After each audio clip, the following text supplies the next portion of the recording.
गोष्टींचा कट्टामध्ये आज आपण ऐकूयात हुशार माकड आणि 2 मांजरी ही गोष्ट. 2 मांजरी असतात, त्या सगळीकडे फिरत असतात. त्यांना खूप भूक लागलेली असते, पण त्यांना खायला काही सापडत नाही. मग त्यांना एका घराच्या खिडकीमधून छान वास येतो. मग त्या खिडकीत जाऊन बसतात आणि आत पाहतात तर काय, केक ठेवलेला असतो. त्यांना खूप आनंद होतो. त्या म्हणतात आपण हा केक घेऊन जाऊयात आणि बाहेर जाऊन मस्त खाऊयात.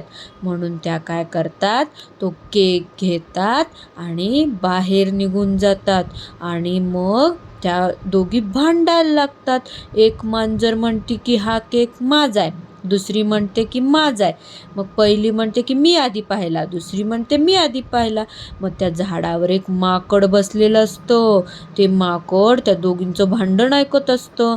मग ते माकड म्हणतं की आपण हा केक खायचा का, असं म्हणतं. ते खाली उडी मारून येतं आणि त्या 2 मांजरींना म्हणतं की तुम्ही भांडू नका, मी तुम्हाला केक दोघींना वाटून देतो.